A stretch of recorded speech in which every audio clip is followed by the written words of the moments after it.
Harambe YouTube, it's Thursday, and you know that here lately that's been Action Figure Unboxing Day. And in February, it being Black History Month, I've done exclusively action figures based off of black characters. We did Sergeant Lonzo Stalker from G.I. Joe.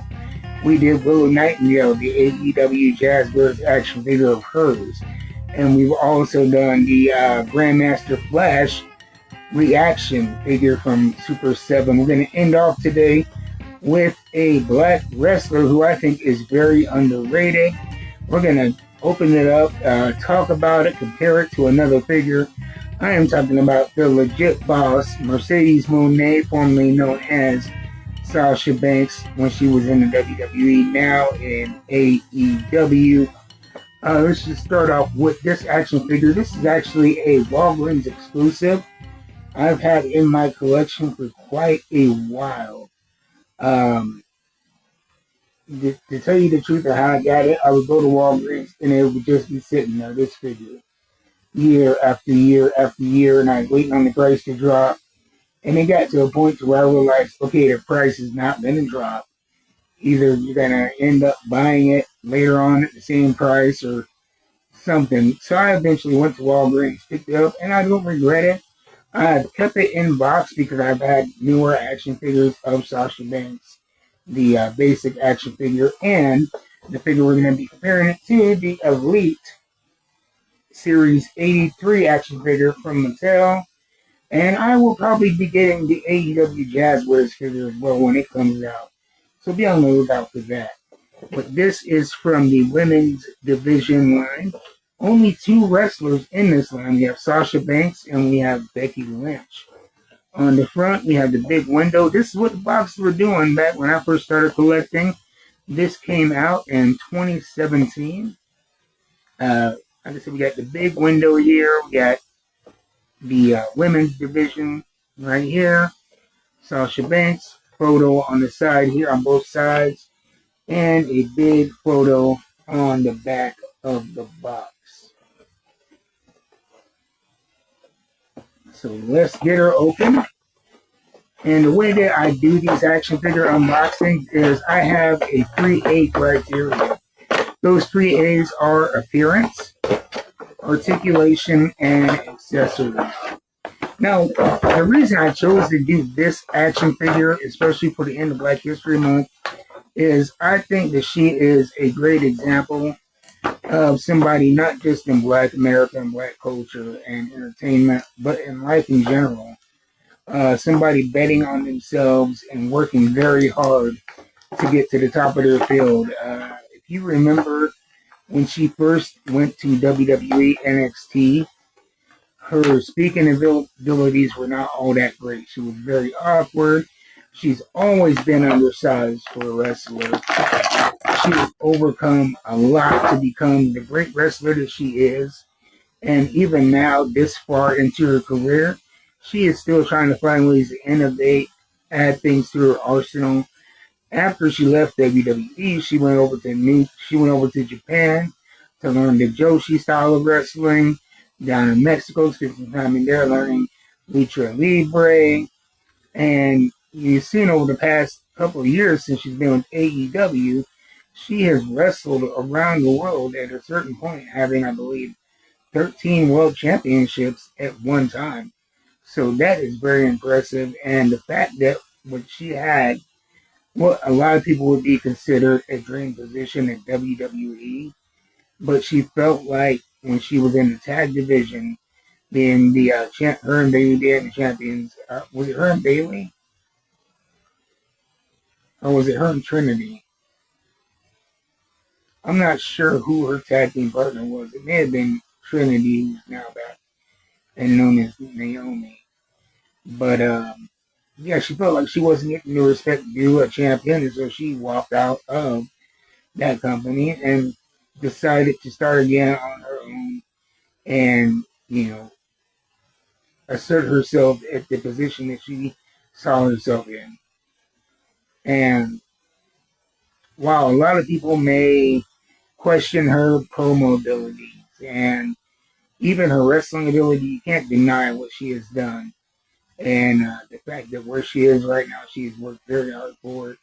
And everywhere she goes, she brings eyes to the project. So that being said, let's get into the actual action figure here. This was before WWE started using the True Scan technology, and so the face, it is a little bit cartoony.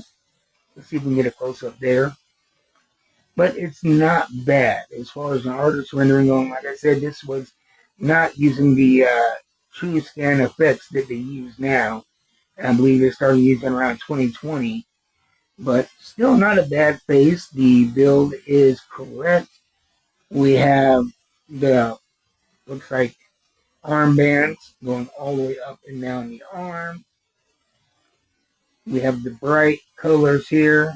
Legit boss on the back of the tights. I think it's a very good looking figure. Matches a lot of what she was wearing at the time perfectly.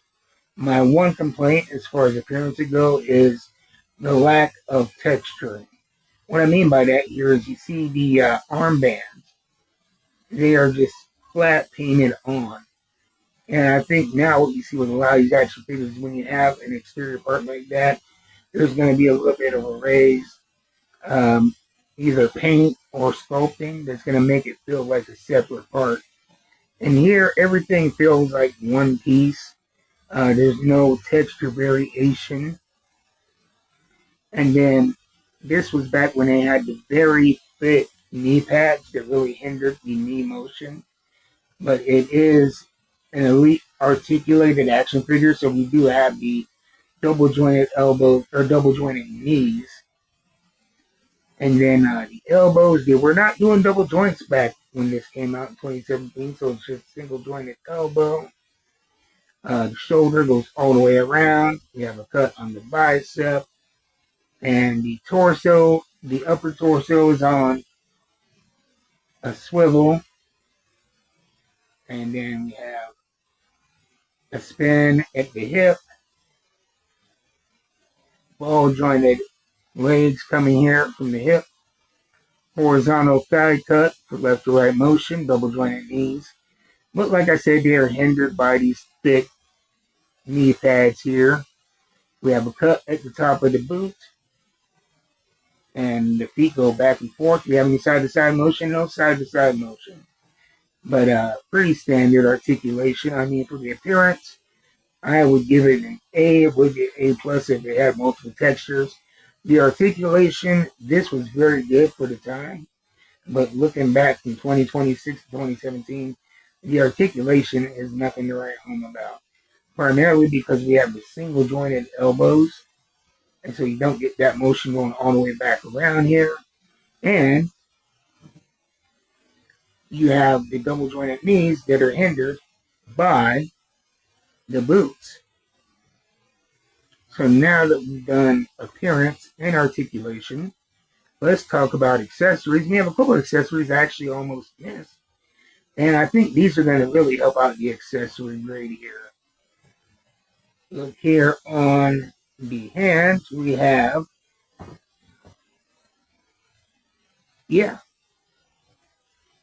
brass knuckles here, so, that cover the whole hands.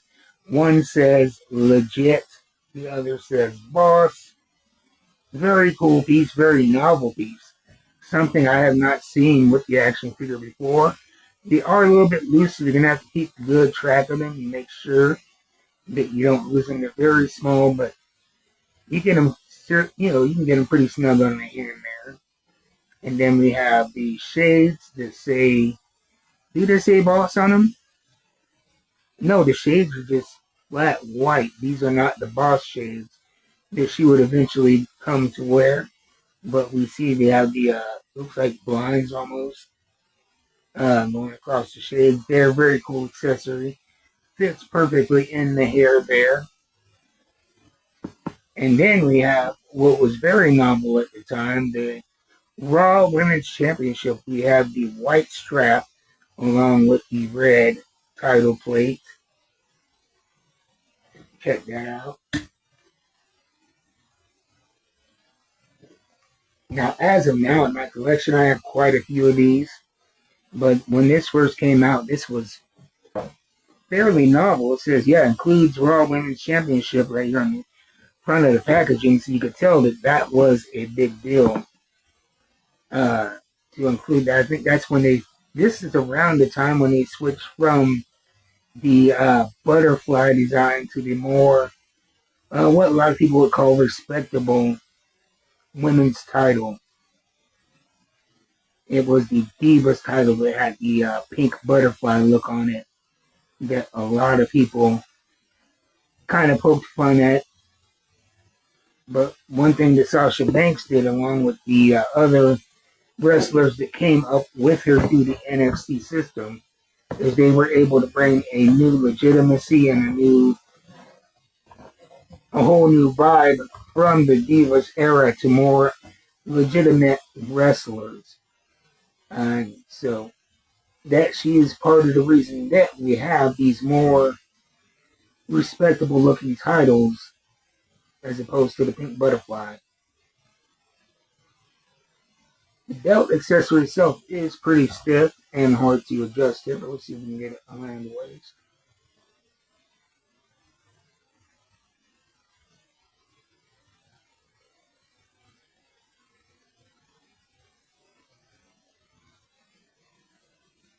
So yeah, the accessories I will definitely give an A minus, maybe a B, because while I love the brass knuckles with the legit boss written on and the shades, the title belt is very hard to work with, very hard to adjust and to put on the character.